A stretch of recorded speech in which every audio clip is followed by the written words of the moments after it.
Hello.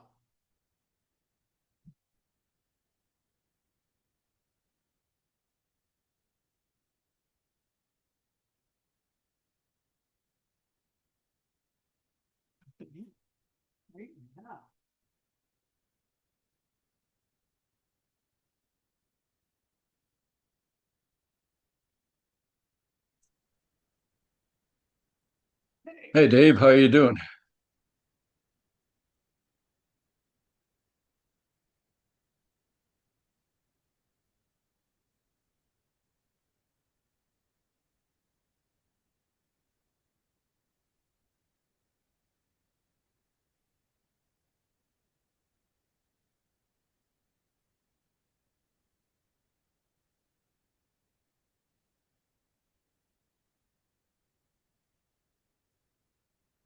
Can you hear me, Dave?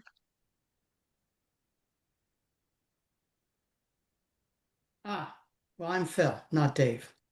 Oh, sorry. It says Dave on your screen. Okay, well, I guess we haven't met face to face, Gord, other than those times at uh, the Yeah, that we event. met in Stratford. Yeah, Yeah. You're using Dave's Zoom link, I guess. that's right. Yeah. I gotta apologize in advance. I'm not gonna be able to stay for I'll only be able to stay for probably the first half hour. I'm in Australia right now You are. and we're meeting friends for lunch, so I have to leave at about 11:30, so which will be 7:30 your time. There you go. Yeah, Well, we leave here Saturday and fly out to Sydney, and then we're on a 10-day cruise around New Zealand. oh wow, lucky. So I've been visiting my daughter and her family here for the last 3 weeks. So Wow, that's super cool. yeah, So what's new in Kitchener? I guess sounds like there's going to be some nasty weather in the next 24 hours. There's nasty weather right now. Freezing rain, more snow. Yeah, yeah, yeah. I just sent another email out to my email list. Well, about 10 minutes ago, just reminding everybody of this meeting um, at 7 o'clock tonight. See if I can stir up some additional interest. So we'll see what happens. Yeah, I think I'll have to do the math, but I think all the combined email lists takes us north of 800, 900. Yeah, could be. My list has got about 250 on it, but there's probably a lot of overlap. Mhm. Well, Oshawa's list had four, just gonna get a piece of paper. Oshawa had 400 on the list. So Oshawa, 400 in Kitchener. You said 250? Yeah, And yeah, so we're well over 1,000. yeah. The Waterloo Wellington Flight Center went out to their staff and students, which I think is well over 200 folks, easy. Plus the Buttonville list is about 200 plus. So yeah, kind of climbing. One thing I forgot to remind people in the email I resent out is that the link is in the PDF document. Yeah. Well, Maybe in the hopefully they maybe in open and read. Yeah, maybe in the future we should include that right in the email. I don't know. Well, what I did, the Buttonville Flying Club emails and um, and WhatsApp group postings, we cut and paste and put the links in the Yeah, email. and I should have done that, and I didn't. It's I and my emails. It's only in the PDF document. So Cool.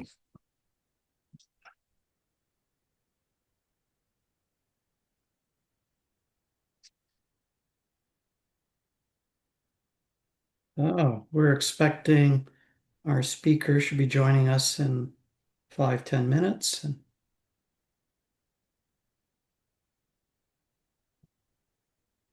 we'll see.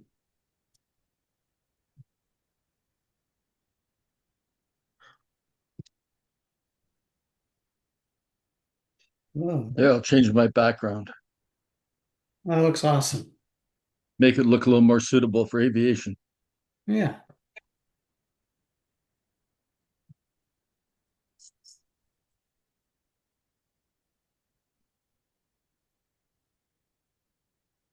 Of course, I could just show you out the sunshine and beautiful temperatures here out the window, but that wouldn't be fair, would it? I don't know. That's what our speaker is coming live from California, so should be good.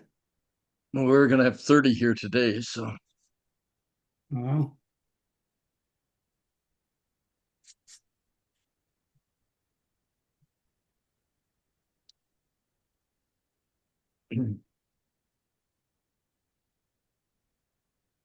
looks like these names are all screwed up, Phil. We just got a Julie that doesn't look like a Julie.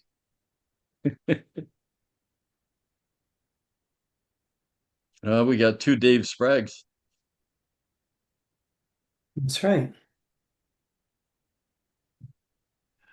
Yeah, you may have to make me a co-host or something, Phil, just to keep it from going squirrely on you. Hey, Gord, thanks for sending out that note. I just saw it. Well, I'm in Australia, and I was just explaining to Dave that or sorry, to Phil that I'm not going to be able to stay for the whole meeting or the whole presentation. I've got it's noon coming up on noon here, and I have a commitment at lunchtime. So, Oh, great. Glad you could join us. How's the weather there? Better than here. oh, it's beautiful. 30 degrees today, sunshine. Yeah, well, I'm that's on 30. I'm So on my unfair. last yeah, I'm on my last, I guess, 1, 2, 3 days here in Australia. Then I board a ship for New Zealand. So Oh, wonderful. Super. I was in New Zealand a week ago. It's not as warm as Australia. In no, fact, it's into the uh, high teens, low 20s, I think. yep, that's what it was. Yeah. I think the best we got was 24, and one of the nights it was down to 12. Yeah, we actually, well, where my daughter lives here in Bendigo, it's kind of close to the desert. So at night we had one night this week that went down to 10. So Wow. Not good. Not good at all. Oh, my God, this is the early bird crowd. So you're coming up noon now. You're quarter to 12. So you're 8 hours behind and a day ahead. um, No, sorry, seven. 7 hours behind and a day ahead. I think it's only 6 hours, right? It's currently It's quarter to seven. quarter to 7 there, and it's quarter to 11 here. Ah, okay. So it's 8 hours. Six, New Zealand's 6 hours, yeah. which made me feel, It's actually yeah, 16 hours difference. yeah, yeah, I know. But after you've traveled for 21 hours or 24 hours to get there, it doesn't matter what day it is. It's just how much different is it from when you left, you know. Yeah, exactly. So, oh well, good. Uh, Phil, you've done sound checks and everything's good? Yeah, everything's perfect. Great. Sorry, what was that? Sid. It's all right. I get my hearing aids in a couple of weeks, so. Oh well. So how was Malta? Gord, you were in Malta for a while, weren't you? Yeah, I was in Malta for 3 weeks. It was good. It's a different place than, well, I mean, the interesting thing in Malta is they measure age in thousands of years, not in hundreds. So Yeah. like they've got ruins there that are thousands of years old, and they talk about World War II like it was yesterday. So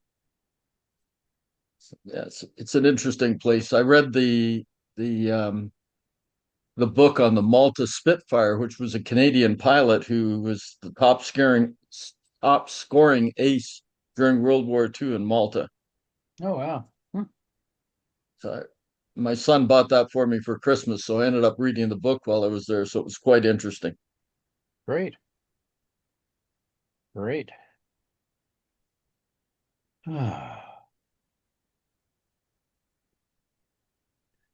So, see, Julie McEachran's disappeared. Cam obviously works well with his wife.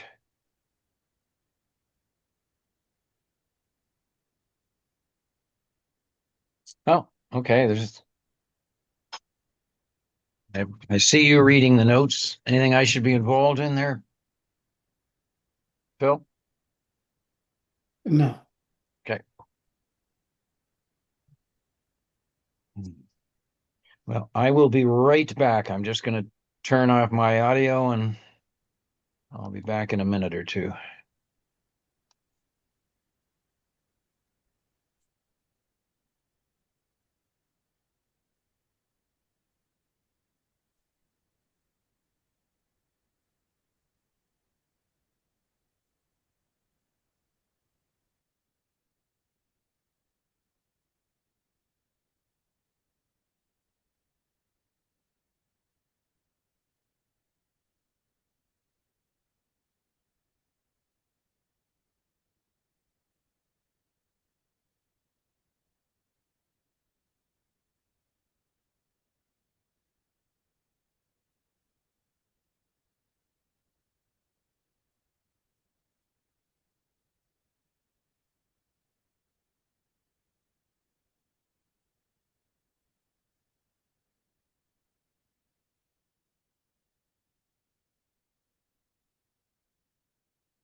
There he is.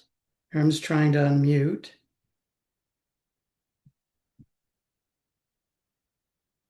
Just hit the unmute button, Sean. Should be an unmute button somewhere. I'm still muted. See if I can do it. Just unmute.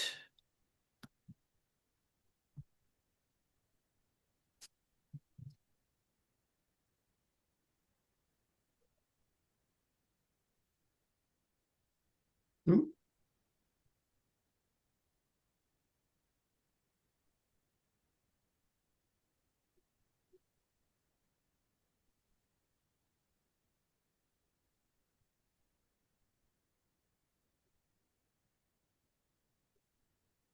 Hmm. Mute. He just needs to unhit his audio. Hey, Sean. You,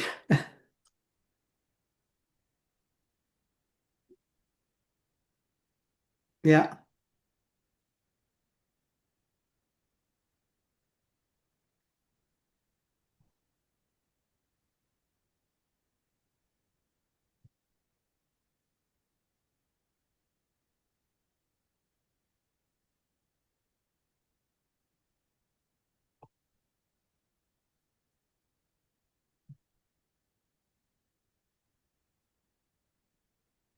No.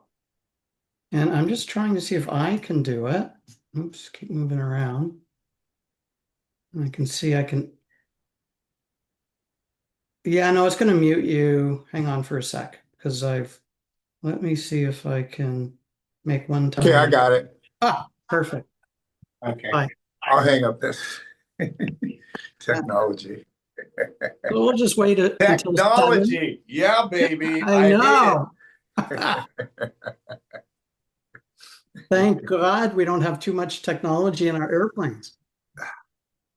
We don't. I don't. I know you don't. I don't. Me, on the other hand, I'm trying to avoid that, $120,000 investment into upgrading stuff that's already working. Well, it's so funny. These clients I fly with are really good pilots. Yeah. They really got that. They understand the technology and they get on the instruments and they're inside the airplane. And on the Gamebird, it's all GXs, G3 or G5Xs of really nice stuff, but they're not as precise. You're more precise when you look outside. Okay. Yeah. They can't do as good a job inside as they can outside by looking at the earth. And it's just every single one of them are amazed. I said, you got about your wings are about 5 degrees down. No, it's not. It says so right here. I says, take your head, put it outside the cockpit and tell me what your wing do. Oh my God, my wing's 5 degrees down. I said, you need another 10 pounds on the right rush. No, it doesn't. It says right here, everything's settled. I said, sit on your butt and feel it. Now move the feet. Yeah, that's true. Stick and rudder, baby. That's what I'm all about. And there's a great book called Stick and Rudder. Oh yeah. Oh, who? I read that book. It was great. Who wrote that book? Wolfgang something, as I recall, or something like that. Yeah, it takes you really back to the basics. Yeah. We're going to spotlight you. There we go. That's a little scary. Oh, so that empty pitch. So everybody, these are my kids. I'm at the Bob Hoover Academy, and this little girl just graduated, so we had to take her off the wall. Do you have 2 walls? We got lots of walls. Yeah, we got lots of walls. One for the grads and one for the students. Well, they come back when they just don't keep flying, and then we put them on another wall when they solo and they get their private license and things. So we got a wall of fame, no wall of shame. No. Amazing. Absolutely amazing. So, as with most good north of the border weather, we had a big, huge storm system move in, dumped a whack of snow, freezing rain, water. I spent half an hour this afternoon digging my furnace out. Poor baby. Oh, I know. Poor baby. Get the violin. Yeah, there we go.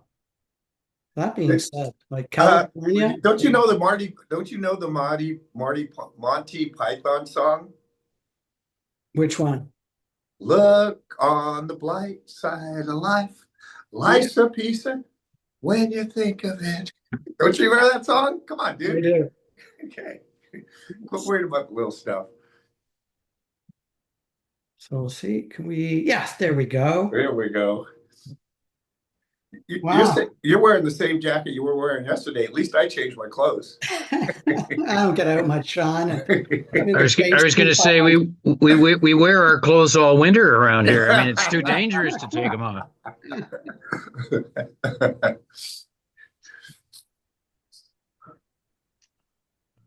Good. We got 4 more minutes, so just keep building up. Well, Sean, this is my colleague, David Sprague, who's Hi, how are you doing?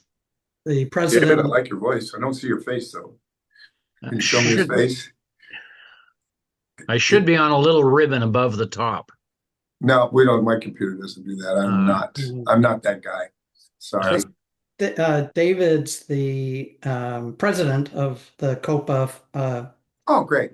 not COPA, but the president of the Buttonville Flying Club, COPA Flight.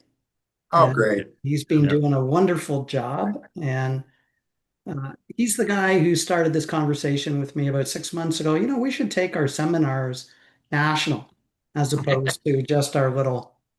Well, I told my kids, I said, so what we do, we have our high school, we do AOPA STEM as part of the curriculum, but if they want to fly, they have to come to ground school every Monday in the afternoon from 2:30 to 4. And I told them they're back there doing ground school.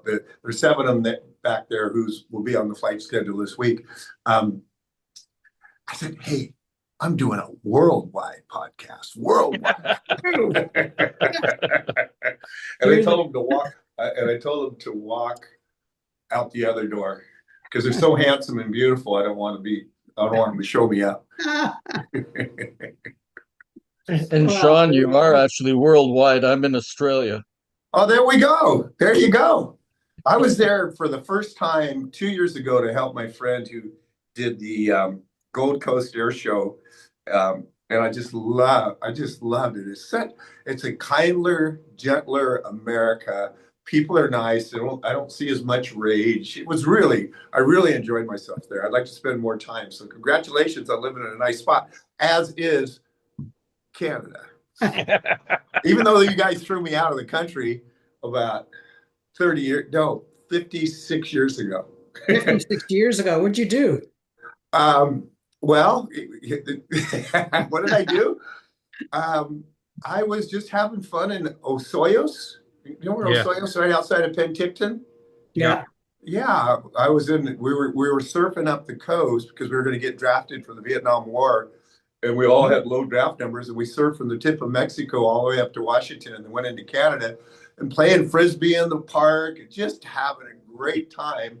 And we got rousted by the Mounties because I'm pretty sure the community didn't want a bunch of California surfers with 21 window minivans playing Frisbee with their daughters, okay? Yeah. Wow. So they rousted us. We didn't do drugs. We were just kids.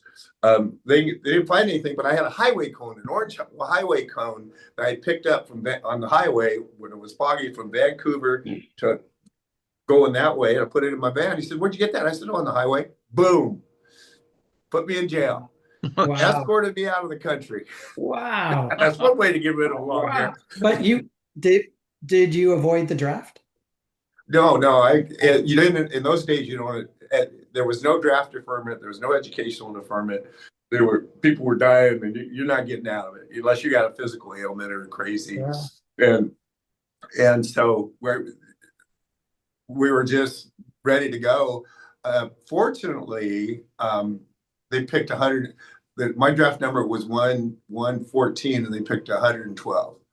And all of a sudden, then I had to grow up and figure out a life, Oh, yeah. And so fortunately, because of that trip, I moved to the Central California coast, and I fell in love with the Central California, and I've been here ever since 1971. I used to live in Southern California, and it wasn't for me. You literally dodged the bullet. I did dodge the bullet. Right? I really did. I got some very, very dear friends who still have PTSD from that whole evolution. That wonderful human beings, but it's just horrible. Just a horrible thing. Yeah, war is bad. War is very bad. War is bad. So let's don't talk politics. because Yeah, I'm yeah. on your side. I was going to say it's 7:01, and You never know who's listening, and the stormtroopers are going to run in here and grab me, take me out of here. well, the worst Just don't worst talk part is politics. we probably do know who's listening, but let's not get into that. Yes, there we And go. it is 7:01, and I'm stuck as the I guess the instigator, as Phil says, sort of the instigator. What I wanted to do is we've got a pile of people on now, and I'm sorry we're going to lose some afterwards because I know Gord and a couple of other people have some things. But what I wanted to do is just explain what we're trying to do. And you're here for the inaugural session, Sean. Thank you very, very much for joining us. As Phil said, our objective from the the Buttonville Flying Club was to try and expand a series of seminars that we've been doing over the years to just try and expand it to more of the pilots in Canada and internationally and so on. So what we've done is we got the support of obviously the Buttonville Flying Club, the Kitchener Waterloo Flying Club, the Oshawa Airport Copa 70 group, the Woodstock Flying Club, the Waterloo Wellington Flying Club, Aviation Unlimited, which is a brokerage out of Oshawa, Enterprise Aviation in Oshawa. Aerobatics Canada is helping us, and Wings Canada have helped us. So you're our lead person, and we really appreciate you taking the time. It's going to be I understand, more of a Q&A, like a Q&A format. That Phil's got us some questions, and then we're going to open up the discussion to everybody else at the end. And our plan is to long-term get this going and keep expanding across Canada and the rest of the world. So I think I now have to turn over to Phil and shut up. So thank you very much. Can I say one thing before? First of all, I'm very honored to be doing that. I didn't know it was the first one, but I've had so many great experiences throughout my career, flying the Abbotsford Air Show, flying the Toronto Air Show, and all the air shows, the Vanderhoof Air Shows, all the air shows up in Calgary. I've never had a bad experience. I just love I love the citizens. I love how everybody wants to help, and you live in a beautiful country, and it was always delightful. Every time I had an opportunity to go to Canada and perform, it was a huge honor. I mean, a huge honor. So thank you very much for inviting me to be here. Well, thank you. And we've been doing as a smallish version for a decade or so, and this is the expansion, and you're the lead. So thank you very much, Phil. Over to you, and I'm going to hit mute. I promise. Thank you, Dave. And no whistles. Just that's a bad joke. Dave pulls out his rescue whistle when he wants to quiet the team. Well, we're going to kick it off. And what today's format, and I'll just mention that we're recording our Zoom for future use. And with that said, we're going to play a couple of cool videos that have come from Sean. We're going to then enter into a fireside chat, a little chit chat, and then at the end open it up for questions from all the attendees. And I hope everyone understands this is not about me, and it's not about Dave. It's all about Sean. And Sean is a world-renowned and champion aerobatics pilot who's been flying all of his life, to the point of accumulating 34,000 hours. Like, that's absolutely amazing. Sean's passionate about aviation and life, and he's been performing in air shows worldwide. He's been inducted into the National Aviation Hall of Fame, the International Aviation Air and Space Hall of Fame inductee, named one of the Smithsonian National Air and Space Museum's 25 Living Legends of Flight, chairman of the EAA Young Eagles program, an honorary member of the U.S. Air Force Thunderbirds, U.S. Navy Blue Angels, the Royal Canadian Snowbirds, Brazilian Air Force Smoke Squadron, U.S. Army Golden Knights. And as Sean has said before, I fly to make people happy, to entertain and thrill them. But in my mind, I'm still a student of the art form.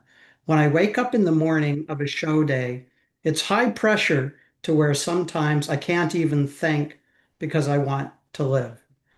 So with that said, I'm just going to launch a video. Uh, and then we'll jump into the little chit chat. Hopefully everybody can see this. Oh, hang on, let me share my screen. I have to do that. Participants. More captions. Oh, share. Look at the green button, Phil. So we should be able to. You should say Shiza. Yeah, exactly. Let's see. We're working on technical. There we go. Okay. Let's move this out of the way. Is that good? Yeah. Neat Neat sound. Sound. My last solo skydance of my airshow career, which started 42 years ago. It's very bittersweet to think about this is my last solo performance. This has been such a magnificent journey. I've learned so much. I love everything about it. I love the practice. I love getting into the arena.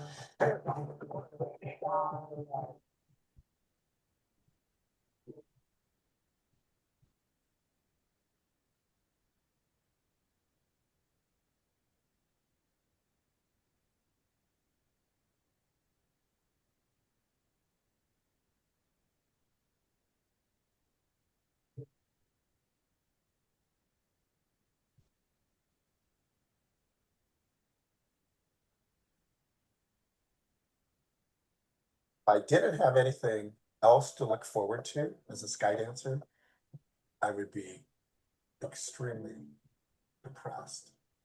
I'm finishing my solo career so I can start another. And that really sounds good.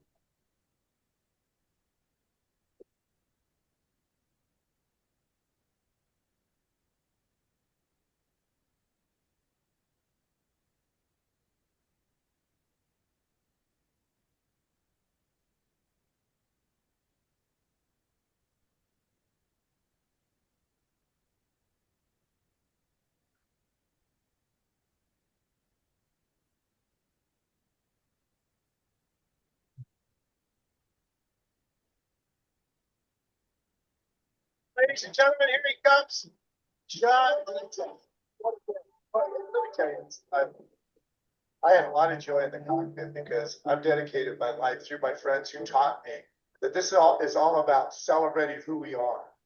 And I'm just going to do the best of my ability as a human being to fly that airplane. And as long as you have joy in the cockpit, you're making the right decisions. As long as you have joy in your life, you're making the right decisions.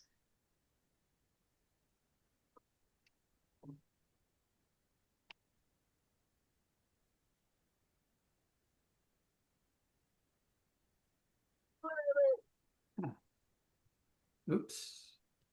Okay, very cool. And I'll stop sharing. Stop sharing. There we go.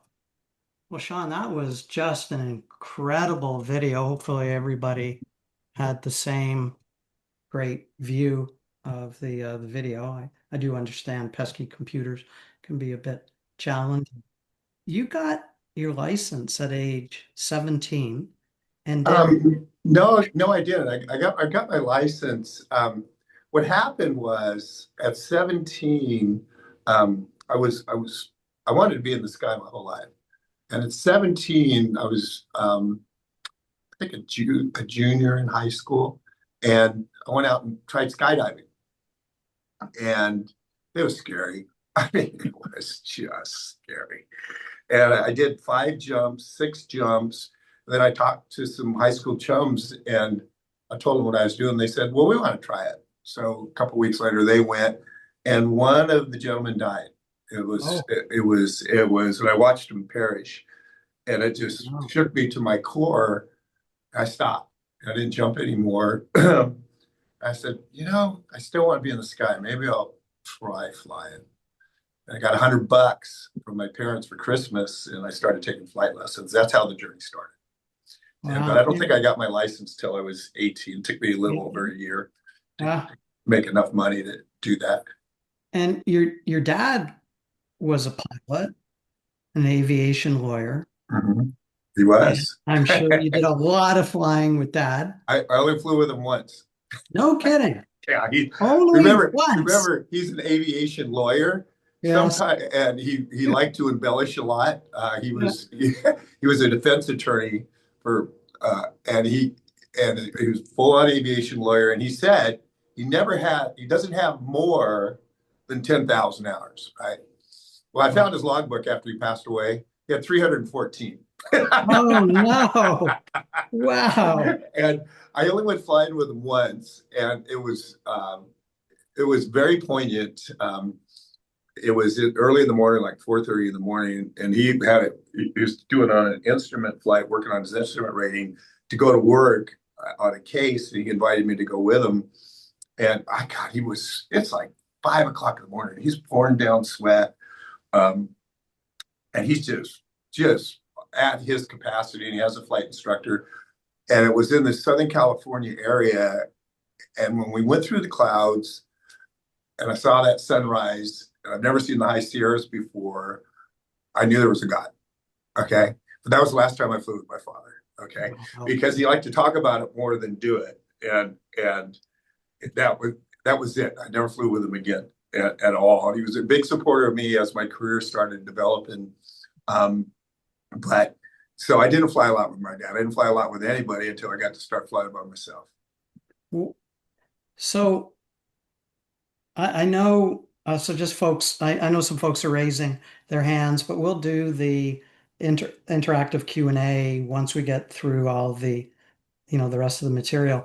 But so I know it was a long time ago, and I can completely understand you taking your first aerobatic flight to help calm your apprehensions of something bad happening.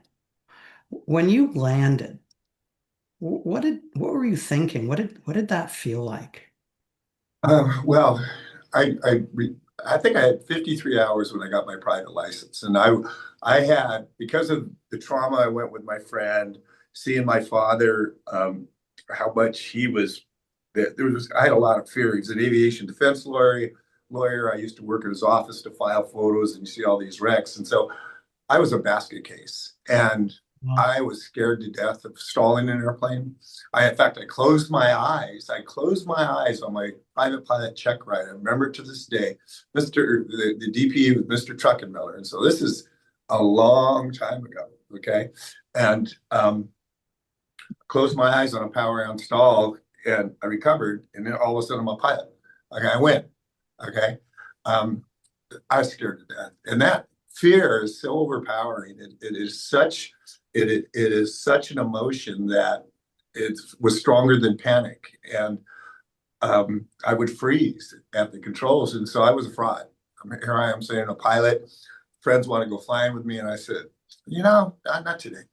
And so I went up to college up in the Central California Coast Junior College, and I met a little old lady named Amelia Reed.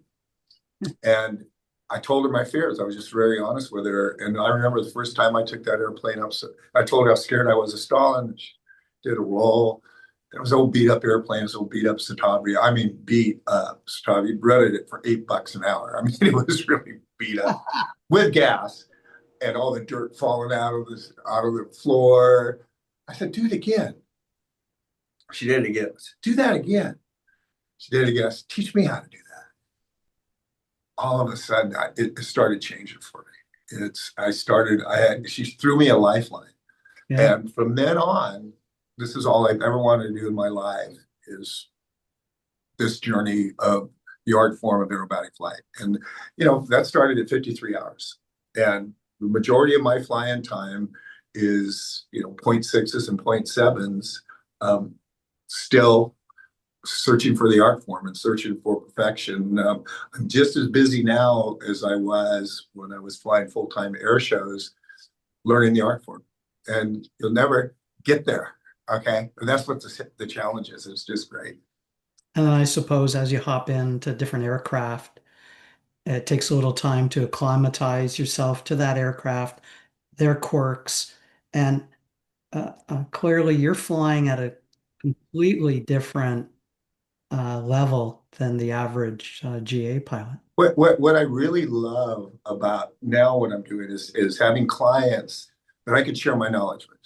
Mm. Is because I had world champions share their knowledge with me. I mean, Leo Loudenslager, our first U.S. world champion, Henry Hay, Clint McHenry, Charlie Hillard. No, Charlie was our first world champion. Okay, and they took me under their wing and showed me how to stay alive. And when my show planes, the one you saw flying in that video, is in the Smithsonian, upside down, right next to Orville and Wilbur's exhibit, right? I had my grandkids there when it opened up, I think a year ago. I had my grandkids there. I had my wife there, 48 years, my daughter and son there. And they take a picture, and I have that picture at home. And I go, mission accomplished. And it was all the people that enabled me, empowered me, mentored me on that journey. And now I get to, as a student of the game, which I still am, is share all my knowledge. And I'm really enjoying this part of it. And knowing at 73, I know that my use by date physically is going to come up. And I try to stay as healthy as possible. And so I'm getting as much flying in, 600 times a year. Out of my wife's up, we have a cabin in Lake Tahoe in the big storm, and she's up skiing with my grandkids and my son, and I'm down here flying. Because I can always ski later. That's amazing. 600 times a year. Yeah. Wow. That's for me in my little bubble, that's completely amazing. You're quoted as saying, I like to think that I bring the fans' dreams of flying into the plane with me. And there's nowhere I'd rather be than in the cockpit. That's why I train so hard to keep a finely tuned edge. So, and with you mentioning 600, 700 flights, so what's it like when you strap into your parachute, slide into the cockpit, and fire up the engine? Well, I wear the airplane, I Yeah. wear the parachute, and my mind's set. It's one of the great, and every pilot, every competition pilot, is there for a reason to be better, to be a better aviator, and to fly at an air show and have the privilege to perform in an air show for mom, pop, grandma, grandpa, the kids, and we're just larger than life to them. Okay, and to see us make designs in the skies, they just dream. Okay, we enable them to dream, and then for this. For them to meet us, to see that we're just normal folks who have a huge passion, and to be able to share that with them is just it's a privilege as a performer. The thing what we have to be very careful about, and I've seen way more fatalities at air shows that is just horrific. And so we're there to inspire and to thrill the audience. And if we become dangerous, and people thought I was, and believe me, my career has not been without my mistakes. Believe me, I've had to bail out of 3 airplanes. Okay, I mean it's been a journey. Okay, and I've been very fortunate, but I never abused the privilege in the arena. Okay, in the arena when the audience is there, because we're to thrill, inspire, educate, and if we hurt ourselves, we traumatize forever. It's forever a nightmare in that child's mind and grandma's mind. And we've abused privilege. And there's really And all the fatalities I've seen in my career, not one of them was a malfunction of the airplane. It wasn't a catastrophic failure. It wasn't any of that. They were unprepared and they let their ego get in the way. Shame on them. I mean, shame on them. I held people to a high level of accountability because that's what my mentors did for me. Okay. I didn't mention Bob before, but obviously I started a nonprofit high school for at-risk kids because of Bob, and flying with him, him sharing the knowledge, him taking me under his wing, and living in he was the best example of the reverence you have to have, and spending time with the audience and get them to know you. And I've got dear friends from all around the world because I spent that time, and so it's been a great journey. And folks, Sean's talking about Bob Hoover, who R.A. Bob Hoover. an incredible pilot, World War II. I believe he flew P-51 Mustangs, Spitfires too. He's flew everything. Spitfires. He was shot down. I seem to recall. He was prisoner of war. Prisoner of war. Yeah. Shot down, escaped. Escaped. When he was told not to escape, he escaped. He tried to escape 3 times, and the commanding officers of the prisoner camp said, "Bob, the war's almost done." He couldn't, so he escaped with the mechanic. You know the story? I Want to do. hear the story? He escaped Yeah, get us with the mechanic. We went to a farmhouse. The lady gave him a gun. They went to the airfield. The Germans were leaving that area. They took the gun, held it to the German mechanic's head, taught him how to start it. Bob got in the airplane and flew away. The other mechanic that went on his own way, and Bob took off and said, "I just did the dumbest thing in my life." It's because now he has a German airplane with swastikas on it, Yeah. and he's going to fly it to freedom. Well, where's freedom? He's going to get shot down. So he stayed. He didn't go to England. He didn't go to France. He stayed right in the clouds, going over the water, till he got to Holland, landed in a field, and they came after him with pitchforks. Wow. Until he proved Wow. It took him 3 days to walk and get back to his group. Now he's Bob Hoover, man. His tenacity, his resilience. He was beat up. His body was so beat up from all his test pilot days, and having a touch point like that, which was really great in my aviation career, is I got to drink wine with Doolittle. Okay. I got to hang out with Yeager and Armstrong and all these guys, and Bob Hoover. And Bob was one of the greatest test pilots, equal to all of them, and they were gunslingers after the war, man. They put the price on to test that airplane because they didn't know. And Bob had a lot of ejections, but to have that opportunity to meet these larger than life people who are truly the greatest generation. But that being said, Bob met one of the Wright brothers. So he has a real touch point. And so I got that oral history from him of what this is all about, and at the end of the day, it's just a little over 100 years since the invention of flight. It's 105 or whatever it is, 120, whatever. I mean, it's just incredible. And to this day, people flock to air shows. I mean, there's just something mesmerizing about flying. And when everybody here who's a pilot, we're proud to be pilots. To set ourselves free. And this is why, in this high school, it's an aviation high school, to enable these children who have traumatized events, some of them are very traumatized, to become the best version of themselves by pulling themselves above the earth and be free. Because on the ground, you're on the x-axis and the y-axis. In the sky, you got the z-axis. Okay. And all the problems go away. They get smaller as you elevate. And I mean, it's such a magnificent thing what we get to do as human beings is to fly. Oh, you're absolutely right. For me, I leave all my day-to-day stuff, I stop thinking about it as I start my pre-flight, hop in the aircraft and do my thing. And I think my wife is a little amazed that I can compartmentalize all my thinking. And I think you've nailed it on the head with, as you pointed out, with some other aerobatic pilots who gave up their life. I've always felt that over time, flying doesn't suffer fools, No.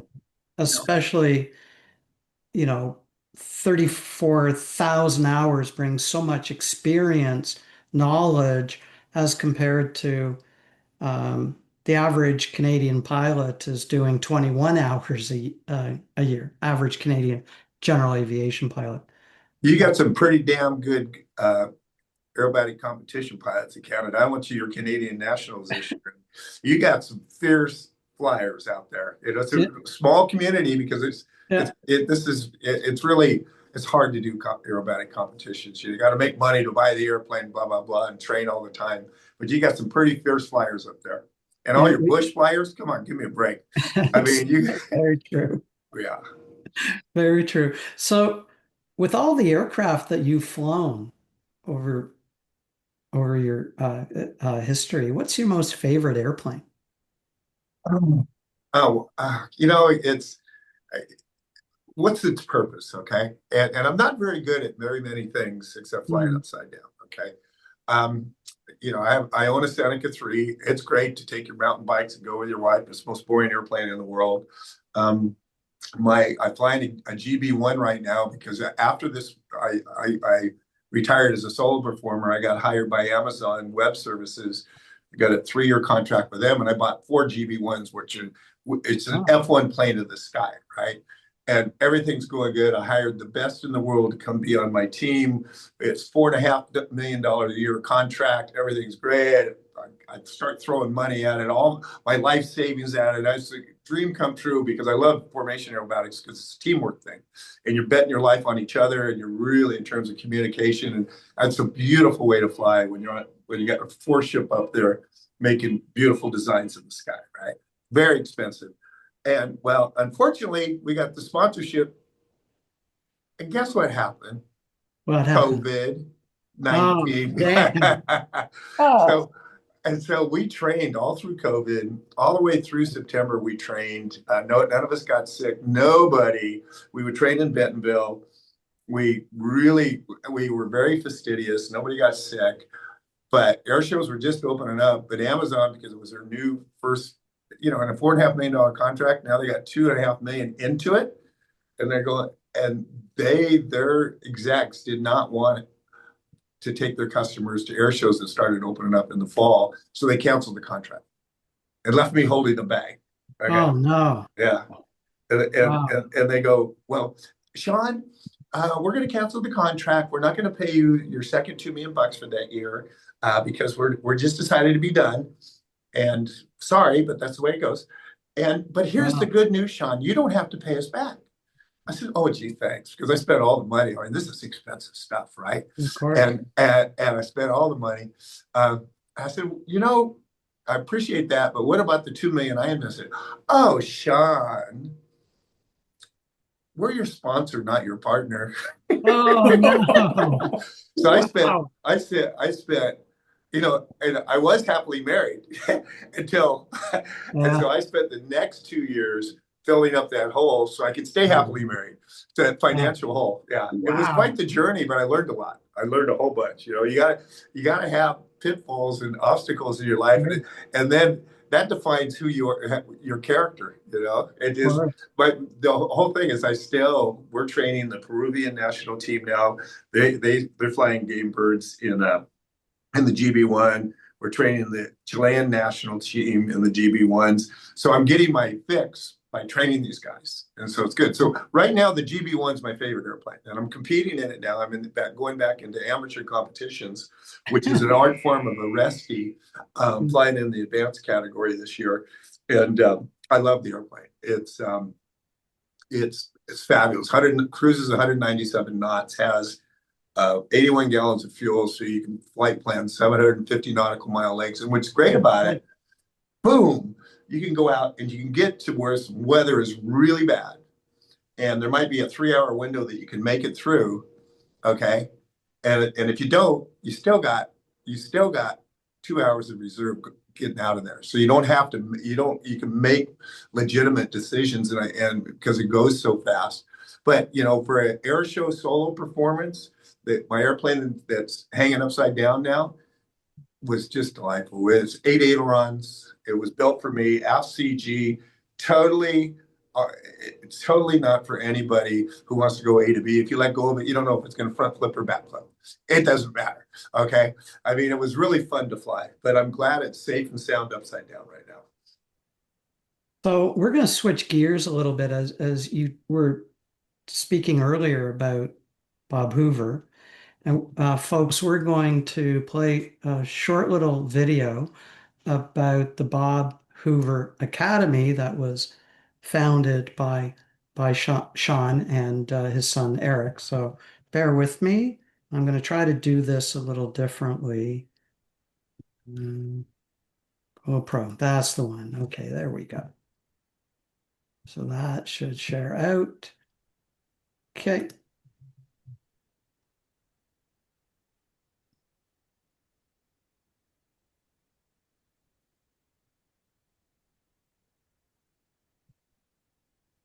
That's the Salinas Valley.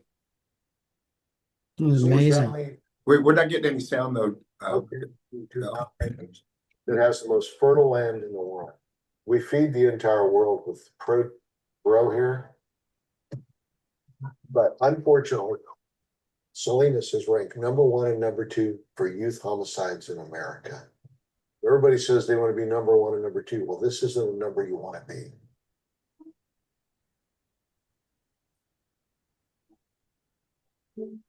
A very, very wise old man told me about 15 years ago that it doesn't matter how rich you are, doesn't matter how talented you are, it doesn't matter how famous you are not relevant unless you're given back.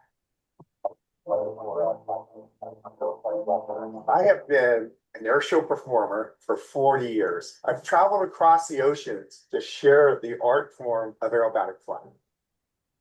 Something's California.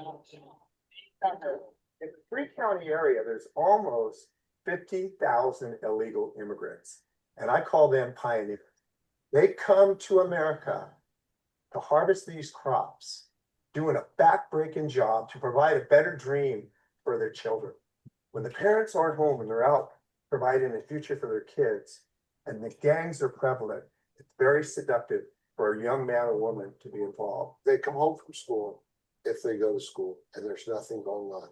And if you have no hope because mom and dad are doing these minimum wage jobs, no education at home, no one to help you with your homework, no programs or directions. And so all of a sudden you've got this new family that's, hey, I'll take care of you, don't worry about it. When you grow up on some of the streets in Salinas, becoming a part of a gang isn't always a choice. Kind of got to pick a side for mere sake of survival. Growing up in Salinas is like a jungle. A lot of my best friends didn't get to see 17. And Salinas is a very tough place, especially when you walk out your door and the first thing you see is just some gang members and your brother or your cousins hanging out with them. So what do you want to do? You want to go follow them. So it's a never-ending cycle. Quite simply, we know one of the best protective factors against protecting a kid from future violence, either being a perpetrator or a victim, is loving and caring relationships with adults and access to quality programming, whether it be educational, vocational, or otherwise. We founded the Bob Hoover Academy of Aviation Excellence to affect change one kid at a time. Hey, Phil, I think that's enough. Okay, so I'm going to unshare. Yeah. Okay, I think that one. Share. I hate to stop while my Yeah, son was going no. to speak, but he's out powder skiing right now. So, okay, so let me tell you about this. This is, I ran a crop dusting company for many, many years. It was a helicopter crop dusting company. And it, in Salinas, it's not, it's all Hispanic because a white guy is not going to wake up at 3 o'clock in the morning to go to work and harvest crops for 10 hours a day. black guy's not going to do it. The Asians own the strawberry plants and the flowers, and the Hispanics come up here, and this is Central California coast, and it's expensive to live here, so they're living 3 families per household. Okay, the gang started from Soledad Prison, which is just about 20 miles south of us, and so south of the prison in the Salinas Valley is the Sureños. North of the prison of Salinas Valley, where Salinas is Norteños. Okay, the Norteños colors are red. The Sureños colors are blue. And right now, to this day, we still have roving assassins looking for a Sureño who comes up here and wears their blue colors. And they'll shoot him. I mean, roving assassins and roving assassins down there in King City. We had the highest, we equaled in Chicago on the highest per capita kid on kid shooting in Chicago. And that was 14 years ago when we started this program. There's about 6 nonprofits who are addressing this, including the Bob Hoover Academy. We're down 75%. Okay, wow. Chicago's still doing it. It's just amazing, and I had nothing. I had 14 Hispanic employees who I never had to fire. I trusted them, and I wanted to give back to a community I love. I love agriculture. When you 10,000 hours flying helicopters at 6-minute loads, it was a lot of time. I saw a lot of sunrises. It was just a great way to support a family, and working for the farmers who were feeding America. It was always a handshake deal. There was no contracts like AWS. You who walk away, leaving you whole. I never got left holding the bag. And so and I knew, because I'm pretty sure if I hadn't found flight in my life, that I'd probably be I just didn't fit on the earth. I fit perfectly on the Z-axis in the sky. And I wanted to pay it back. And I knew flight could do it. And we're now on 14 years in the Bob Hoover Academy. And I wanted to name it. And I asked Bob's permission. And at first he goes, "Shot." And we were really close. I mean, really, the last 15 years of his life, we talked just about every day. We did a dog and pony show where we travel around the country. And really, I was just Bob's. I carried his water. Okay. Wow. Spent a lot of time with him, but I just knew the metaphor was so powerful that we could change lives. And so Manny, that kid you saw? Yeah. Okay. He soloed. He was my first solo. His brother was murdered. So his other brother murdered the murderer. So his other brother went to prison for life. And his mom brought Manny to me and said, "Please, I don't want to lose it on him." And he's now got 4 kids, 2 jobs. Wow. He doesn't live with 2 families per household, and he's thriving. Okay, and all he wanted when he graduated from high school was to get a job and raise a family. He wanted to be a father. He wanted, because he didn't have a family, and I mean, and he was so empowered. He was so empowered when he left here. He could accomplish anything just by soloing. And I think I talked to you about Martin the other day, yeah. who was an orphan.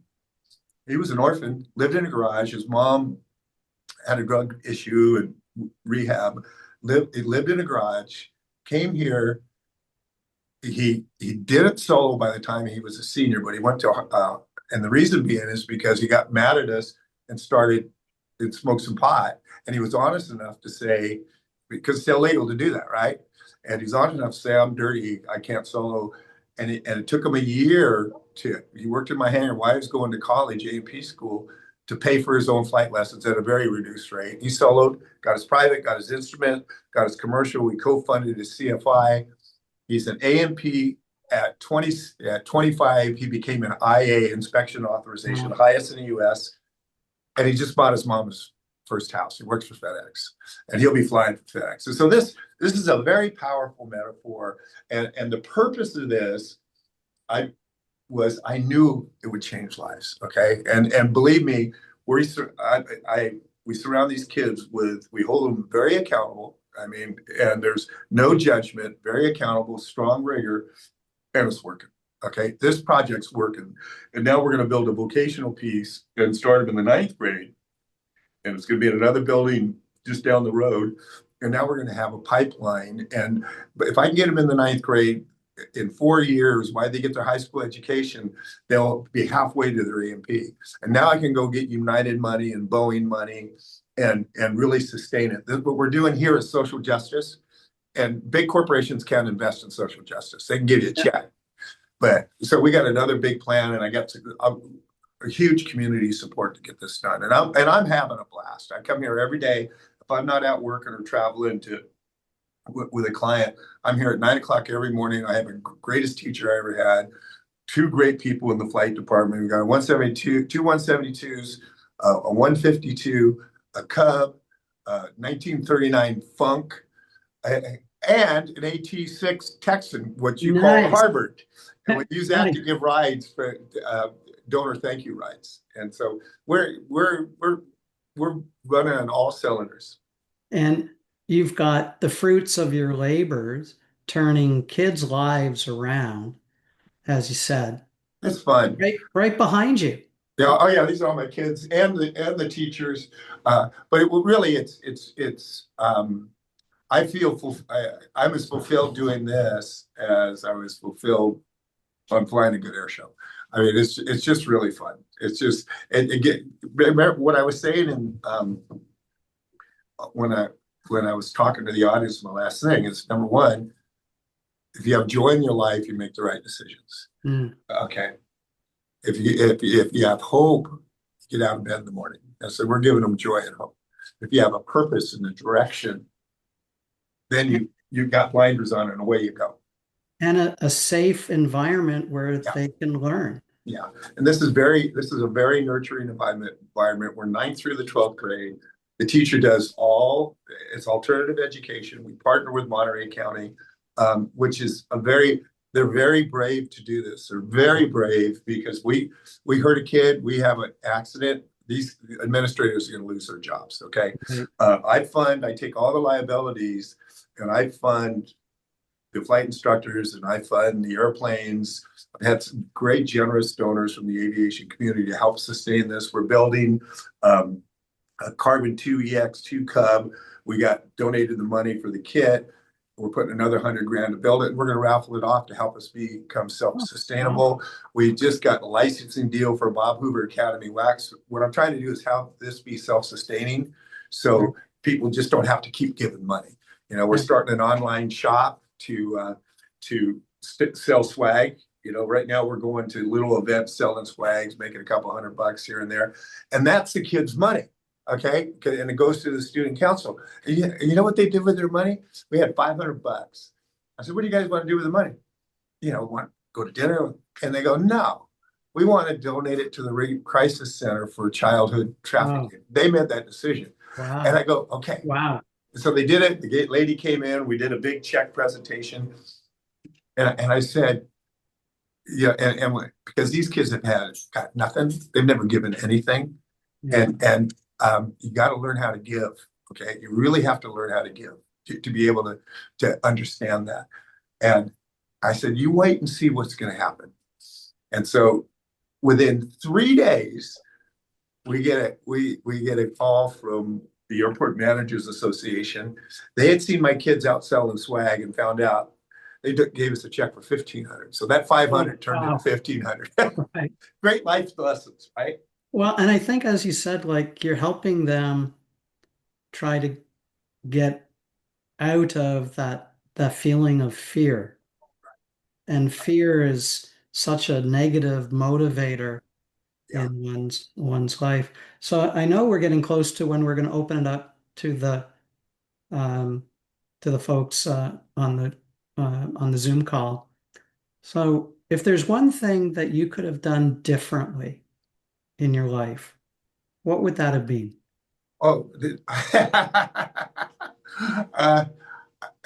what would that be? Well, I never graduated from college. I would have liked to have done that.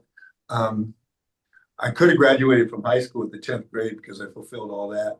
I just got to tell you, I made a couple of mistakes in aviation. I tried to push it too hard in the 70s, and I had to bail out of my first airplane because I got the CG too far aft, so my airplane would spin. I told this guy I was flying. This is in 79, and I flew my first air show 75 or 76, and I told him he's going to pay me $500 to do an inverted flat spin, 30 inverted flat spins. And the record was 12 or 13. And so I kept getting the CG because it'd start going into a spiral. The spin would decay and go into a spiral. So I said, I'd get a little flatter, I'd get a little flatter, I'd get flatter. Pretty soon I got the CG farther and farther aft. Pretty soon it was so far aft it didn't come out. I barely got out.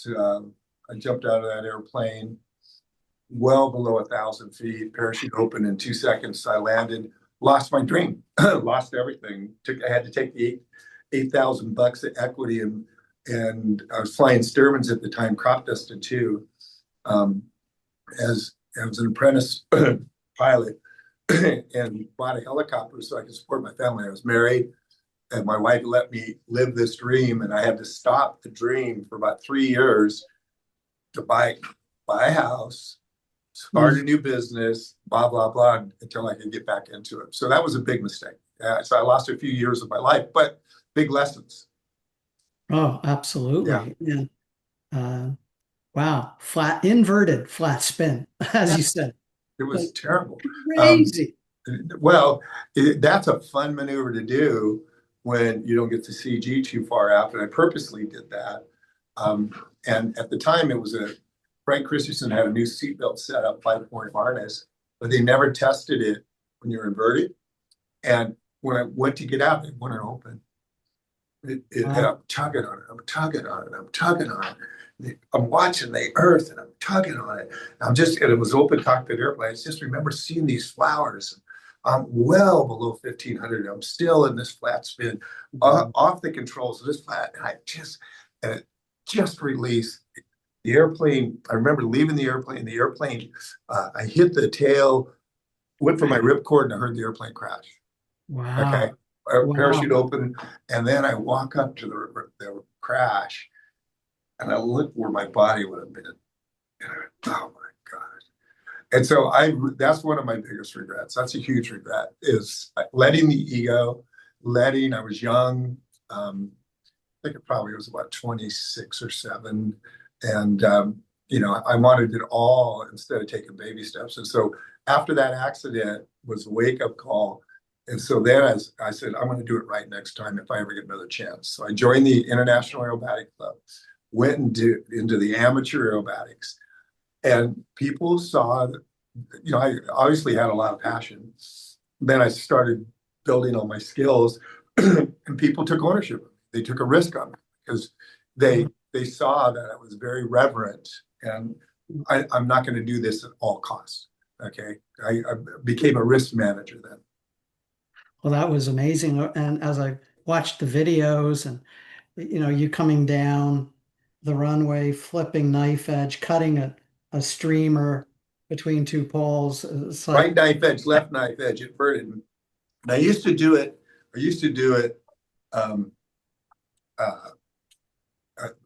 I finished doing it at 22 feet, the ribbons are 22 feet above the ground. Remember this? wow. So, and Bob Hoover told me, Sean, you're cutting your margins down too much. You need to raise those poles up a little bit.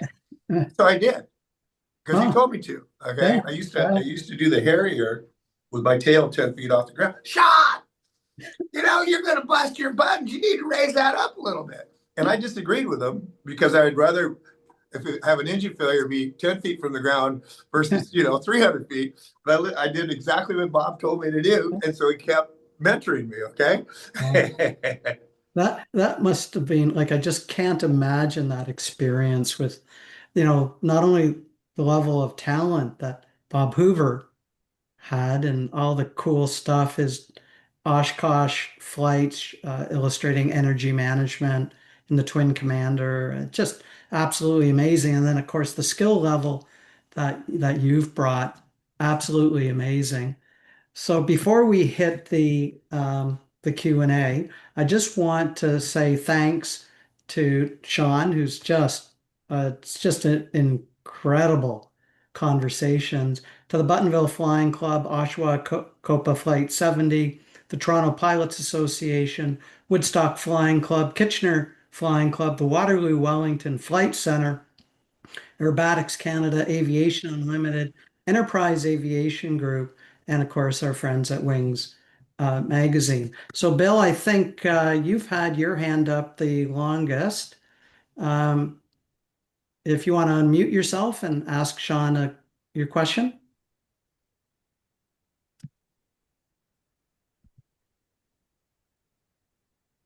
Bill. Bill's head's down. Yeah, Bill, Dom Chan. You got your hand up, so unmute. You're muted. I think it's contagious, this unmuting thing. No, I don't know if I can unmute him. Hang on a sec. I'm going to ask you to unmute. No, tell you what, let's go. Why don't we go to the next one and we'll get Bill when he gets the microphone working. So I guess the next person is Avis. There we Hi, go. Sean. How are you? I'm It's great, Des Avis. How are Lightbody, you? actually. How you Pardon doing? me? Avis. It's Des Lightbody. Yes. I'm a aerobatic instructor, class 1 aerobatic flight instructor in Canada here. And I took your school. I went to your Tutuma school for 2 weeks straight, and I rung your B out to practicing for my ACE card. So thank you very much. It was fantastic. Some of the best training. Who'd you fly with? I can't remember the instructor, but he used to fly the Toucan.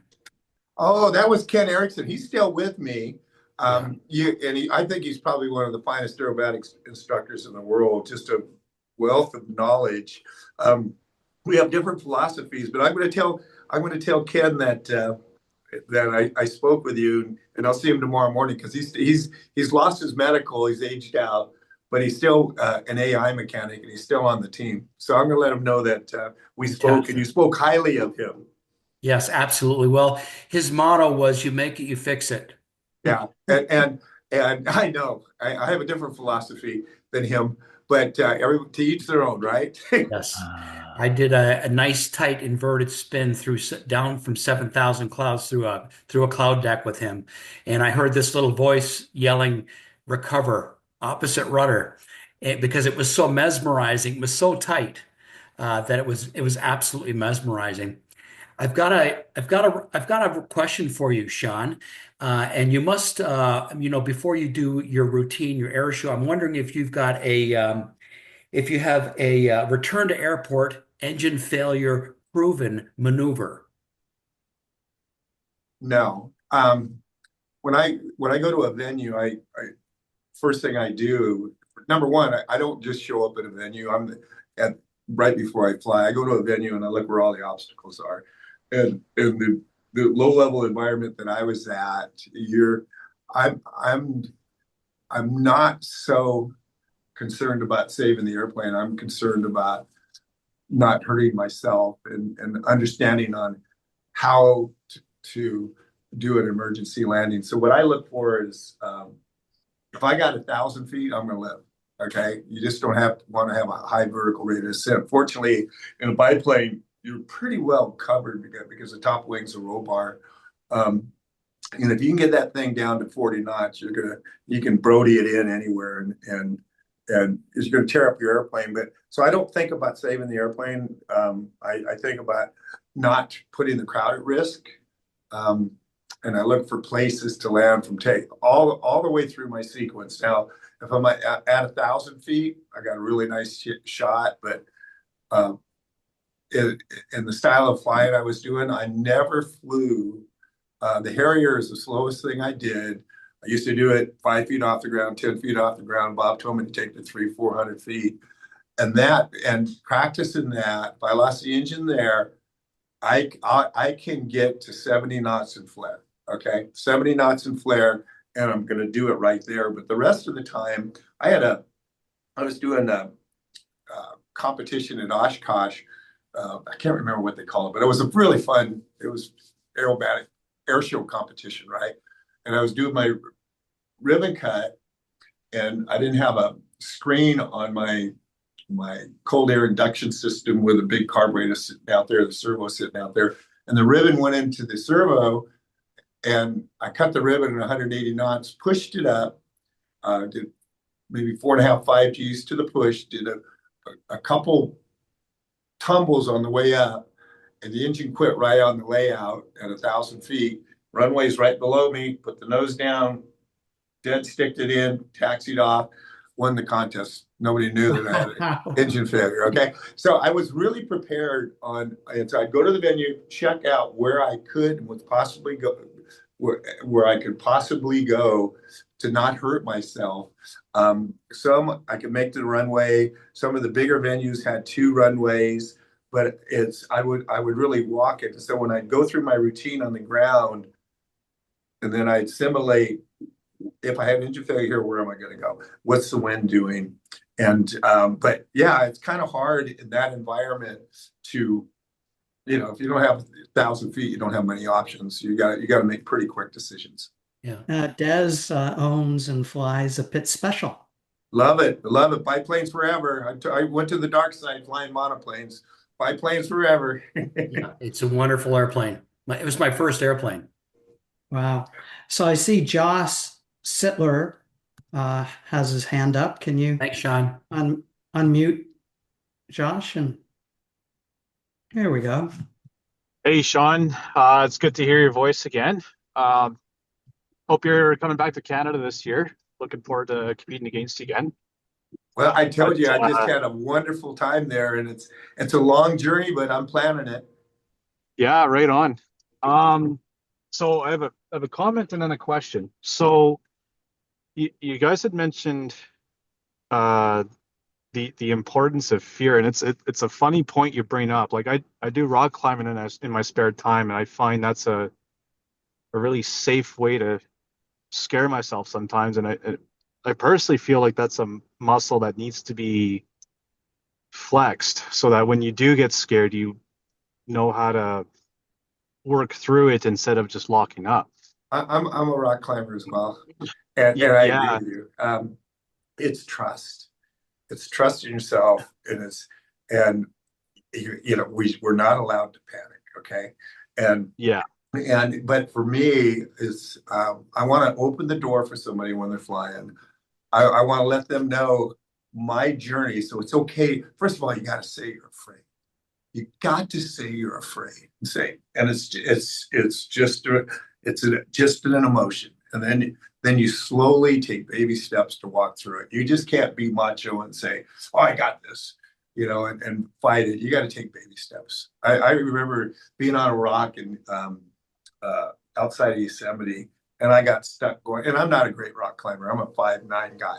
Okay, but it's 2,000 feet to the bottom, and I know I'm totally protected and all that stuff, but I can't get around the corner, and because I was just so nervous, and I just had to stop. And my safety, we could barely hear each other. Who was belaying me? I just had to stop, take a deep breath, and go, okay, let's try another way. And I think rock climbing is a great metaphor of what we do in the sky, especially the aerobatic flying. But I think, Bob taught me a lot. And he said, "Sean, you got an emergency. You got to fly it as far into the wreck as possible." And that's what you got to do. Okay. And if you panic, I tell people who are really getting into this aerobatics, I tell them, you got to go make some skydives. Well, why do I need to do that? I said, because when it's time to make the decision, you don't have an extra 3 seconds. You have to know you can do it, and you have to totally be convicted. If you're going to be a pro, if you're going to try to manage and mitigate all risks, you got to put your energy in there to grow. Like you say, what's that? The amalgam that squeezes in your brain, it squeezes that adrenaline out, and you got to be able to control that. And you need to make if you're going to play this game, you better be prepared all the way. And that's learning how to use a parachute and knowing a parachute only takes less than 2 seconds to open. You only fall at 174 feet a second, so that's 350 feet. So you can be well below 1,000 feet and still live, but you got to make a decision now. All right on. And I guess that leads me to my question. So I'll spoil the surprise, but I upgraded and bought Dave Taylor's Giles G200 this year. Oh, congratulations, man. Well, you got a handful. You got a real Well, handful. that's exactly it. So my question, Congratulations. thank you. So my question is, when it comes to making such a big jump from a super decathlon to something like a G200 or any other high performance monoplane, what's sort of your mindset and approach to becoming familiar and, so to say, taming the beast? Well, up high, have you done, where are you in terms of category and what kind of maneuvers are you doing? Up high, and let somebody open the door for you. Are you, the decathlon, you're not doing inverted spins, upright, I mean, upright flats, inverted flats, and spiraling, going into spirals, because you could probably heard it. Have you gotten any dual in some of this, the radical stuff? Yeah, so with Luke, like we did some inverted Oh, spins Luke's in great. the X. Yeah. Yeah, we did some inverted spins in the extra, and then also when I was doing my aerobatic instructor training, we did inverted spins and crossovers in the decathlon and Awesome. Christian Eagle. Well, take baby steps with the airplane, because that's a really high performance airplane, and it's gotta, when a guy flies the Giles right, it's just like watching switchblades through the sky. Yeah. It's going to take some time, and so Yeah. When I tell people, everybody wants to fly and boom, boom, and be really radical on the controls. I said, don't do that until you're smooth, and so start slowly. Get those points, get that muscle memory in, and then you can make it precise. So just take baby steps. I mean, you got yourself a great flying machine. I just love the Giles. Yeah, I'm looking forward to it. It's still going through import, but it'll be ready for this contest season. So Awesome. What category? It'll be intermediate this year, and Perfect. Aaron recommends I stay in the intermediate for this year and next year. So. No, that's perfect. And and I got to tell you, anybody who scores intermediate above, and they can score low 80s, that means they really put their time in. They deserve to be air show pilots. And I think there's not going to be an air show industry unless we get more competition guys into the air shows, because competition guys have reverence. Competition guys leave their ego at home. And I'd say just about 99% of them, because they're doing it for the right reasons. And competition guys are used to critique. Flying an air show, people paid me so much money and they would clap. And now I pay so much money for this competition stuff, and they tell me how bad I am. we all like a good ego check once in a while, huh? Yeah, I think it's great. I love competition. I'm just so glad I came back, and I'm really learning a lot. So it's fun. So I see Hazel has her hand up. Thanks, Sean. Okay. God bless you, man. Have a good time in that airplane. Yes, sir. Thank you. Hi, Hazel. Hi. What, you have a question for Sean? Yeah, I flew into GB1 and I did aerobatics with Cyril Adams, and I was wondering, what's your favorite maneuver? Well, I've flown with Cyril, and he's a really good pilot. And how old are you? I'm 9. 9 years old. Did you do a loop or a roll? I think we did both. You did both. How did you like it? Eds and Eminem. Yeah. Wow. In a GB1. Mm-hmm. Wow. I did it twice. 2 different years, right? Yeah, 2 different years. Well, congratulations. Are you gonna get your pilot's license? Yeah. Okay. You know what you should start doing is talk to your mom and dad and tell them that you want to start flying gliders, because at 14 you can solo gliders. Mm-hmm. And you can do aerobatics and gliders too. Yeah. And you tell Cyril I said hi, okay? He's a good pilot. Okay. Okay, bye-bye. Bye. So I see Sheila Wallace has a question. Sean, Sheila Wallace with the Dayton Air Show. I can't believe, you darling woman, that you're saying hi to me on the internet. I am saying hi to you on the internet. I'm probably not going to come up with any questions. I simply wanted to give you a thank you for participating in this webinar tonight, giving people that opportunity to listen to all the good things that you're saying. I sat here and kind of smiled at my computer listening to some of the things I remember you sharing with the media at the Dayton Air Show.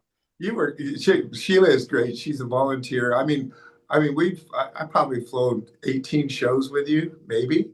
Oh, at least over the years. And she worked so hard doing the heavy lifting, getting the media organized and dealing with a bunch of renegade performers, trying to get them corralled up and settled down. When the last thing we want to do is media, we want to go fly. Okay. And Sheila makes it, because part of the reason we do media is to get the crowds coming. And Sheila was just great. I always enjoyed working with you, Sheila. It was always a pleasure. And you may remember that the other side of my life was that of being a teacher. I know that. So I just want to say, I think what you are doing with the young people is absolutely phenomenal. I worked with kids in inner city Dayton. So when you're talking about the kind of problems that some of your kids have lived through and experienced, I can relate to it totally. Well, if you got enough energy, let's go start one in Dayton, Bob Hoover Academy in Dayton. Let me come up with some more money first. Come right on out. And there's another face watching this tonight is Mike Ullery. He'll jump in there and help us too. Oh yeah. Well, he's a great photographer. And tell him I said hi. Okay. Well, if I will do it. Okay. Good to see you this evening. Thanks so love much you, for kiddo. being here. Thanks, You Sheila. too. Bye-bye. So it's such a small world, isn't it, Sean? Well, aviation is a really small community. It really is a very small community. So, Maddie, 1992, you've got your hand up. You know, Sean, you wouldn't have to worry about engine failures if you started flying glider aerobatics like you said you would. Well, I'm en route. It's just, I just got this bug. I went to advanced and I got this bug. I mean, I'm going for it this year. I'm going to do about 5 contests. I got to take care of business first, but I love glider aerobatics. I mean, that's what, at the end of the day, you don't even need a medical for that. So you just self-certify. And so give me some time, baby steps. All right. Cool, man. Where are you based? Hey, Sean, it's me. It's Maddie. Oh, Maddie. Oh, so this cat runs the glider program at the Air Force Academy. I'm going to be seeing you in a couple of weeks, dude. Next Thursday, Sean. I realize that. I talked to the general. We give a scholarship out to the cadets in honor of a friend of ours, daughter who perished in a training accident, just graduated from the academy. This would be the 20th year, right, Maddie?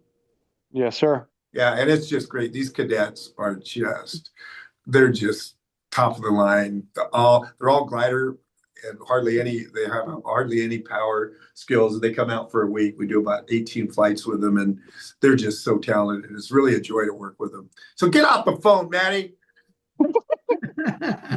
Amazing. Deja, I see you have your hand up. If you can mute yourself. Hey, hi, Sean. This is Deja Webster from Port Townsend, Washington. I was Don Foth's partner.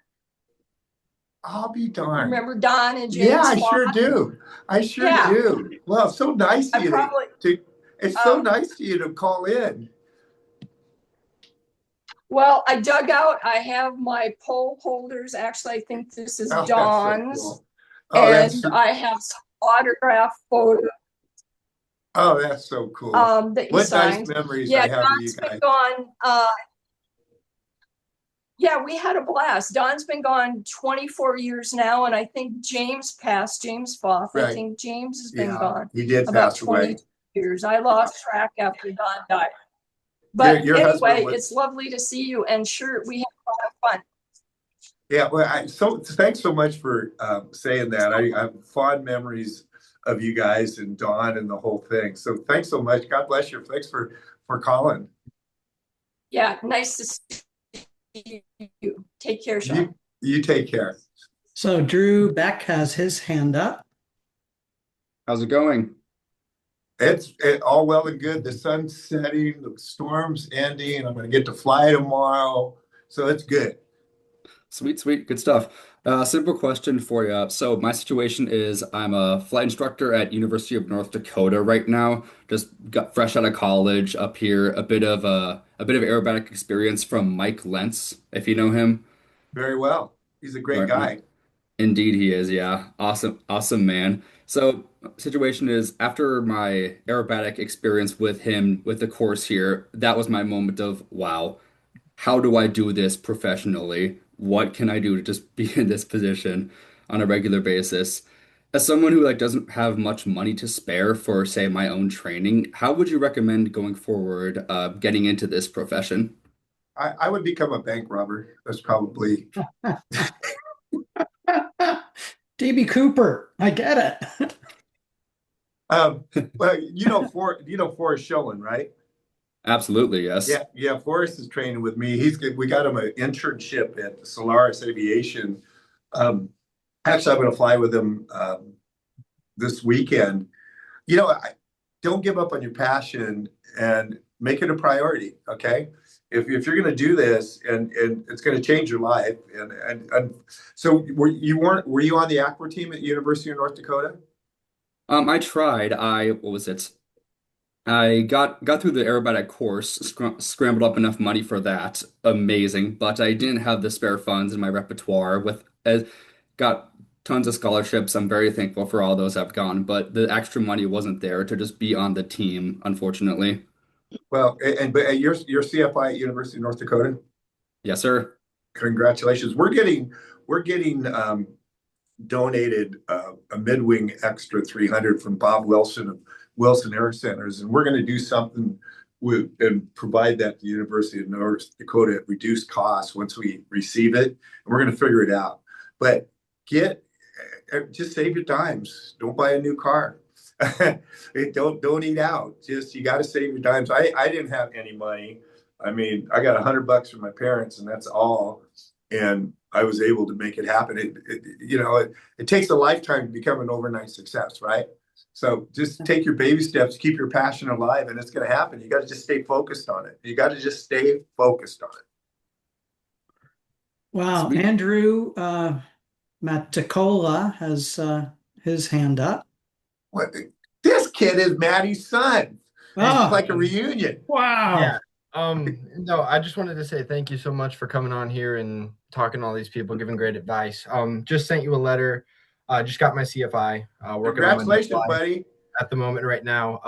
But my one question is, backseating all these other instructors right now, I'm starting to learn what it's like to be an instructor, how to teach. And my one thing is, what's the biggest piece of advice you have for a new instructor kind of start to get into teaching kids who have no idea anything about aviation, and like, how can you go about starting that? Well, number one, you got to be a student of the game, right? Okay, so you're entering a relationship with somebody who's actually giving you their life. They're saying, I'm going to trust you. So you can never abuse that trust.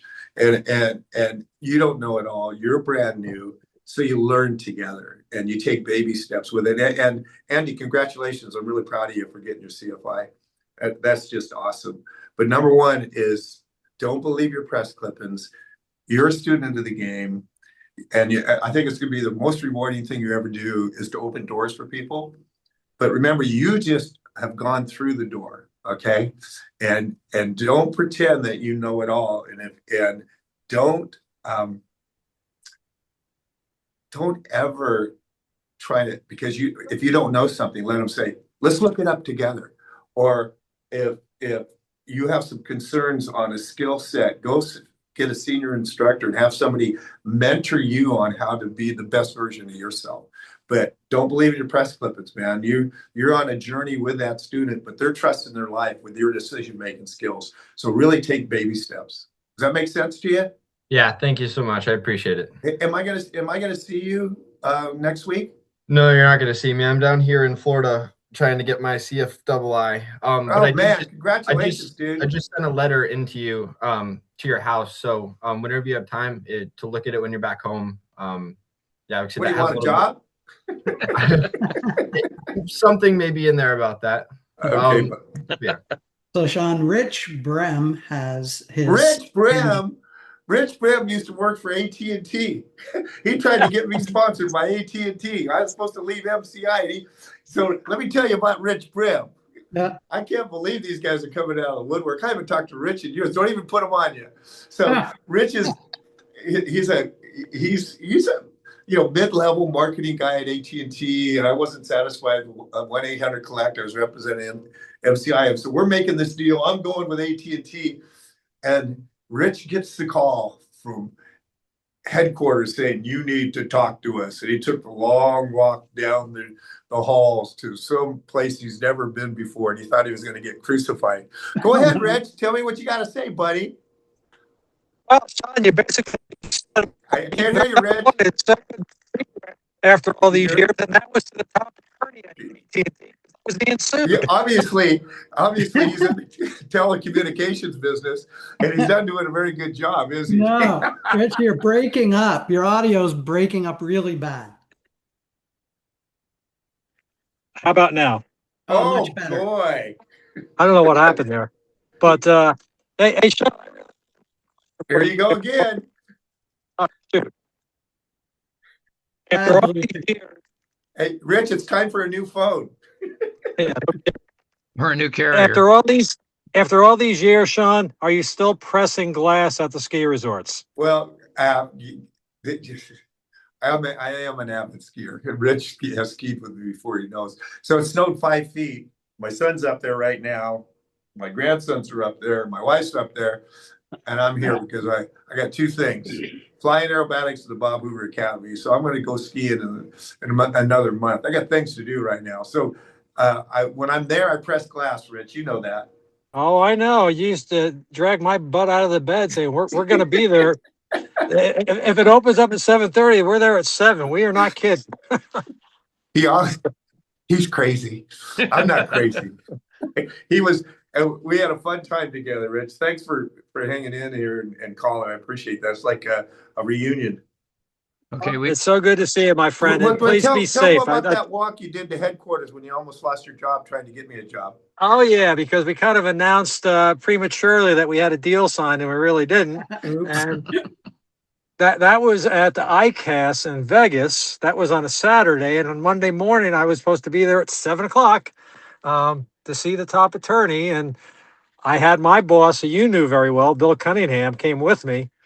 And afterwards, he says to me, "I've never been more proud of you." He goes, "You're nobody until you've been sued, and you just got sued by the best." So thank you for that, Sean.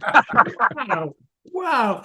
So I see Bob Smith has his hand up. And Oh, he'll be thank you, Sean. he'll be the last one, so we can let everybody Well, off. We it's- can keep it going for a few minutes afterwards, because obviously this is old home night. But in terms of Bob, go ahead. Well, let me tell you about Bob Smith. No. Oh, I Bob just can't Smith let used to work AT for MCI. I Okay. can't let ATT get all the press here. Come on. Hey, Bob, how are you? Very good, sir. How are you? How in the world did you find out I'm going to be on this program? It was on Facebook. Of Oh, all- geez, my God. Yeah. Okay. Yeah. And somehow it got into Rosie's feed and she sent it to me and I was like, well, all right. But Jerry He was a great friend at MCI. He was a corporate friend, just a great friend. Just so delightful. back from the old days. Yep. This was the first time we were at Oshkosh together, but back in the day. But I just want to say real quick, and it was great to see you at the Air and Space Museum a couple of years ago when that happened and the airplane was hung in a perfect place. So, Well, I'm glad you were there, my friend. Yeah. I love you very much. God bless Yeah, thank you. America. God And bless. North America. Yes, and Canada. I'm not letting you guys down. Well, one final couple things from the chat. Tony says, "Thank you for visiting us, Sean. You have forgotten more than I've seen, and wonderful work that you are doing." I think that's like very, very, very cool. And Sean, I think as Dave said, we just should wrap it up. And again, thank you so much for, really being part of this wonderful world and helping folks on today's Zoom call just to learn more about flying and being close to an aviation living legend. Any final words? Well, Yes, there are. Number one, the operative word is living. Okay. That's really important. Okay. And just like I was telling that young man, don't believe your press clippings. I love everything I'm doing. I got a lot more to learn. This is why I'm still so enamored with it. What I'd like to do is be invited back and let me help with a little PowerPoint and do this. What you're doing, I think, is delightful. I've really enjoyed it. It's an honor to find out that I'm the first one, and it was really fun. So During hopefully, my private, and maybe at the end of the year, invite me back. And I that'd be got my great. instructor Yeah. to teach me spins. Period. Very good. Cool. Anyway, well, listen, let me, as on behalf of the Buttonville Flying Club, Sean, it was fantastic. I mean, you made some beautiful points. We're don't be unprepared. Don't be arrogant. We've got a responsibility as pilots. In our little arena, taking other people flying, to be safe, to be good, to learn. And you've been absolutely wonderful in terms of helping us understand, reminding us. And, you've done a wonderful thing for us. Thank you very, very much for your time, your entertainment, and your stories. They were absolutely great. Thank you. It was fun. Take care. Bye-bye. Bye. Bye. Thank you, everybody. Thanks, Sean. Bye.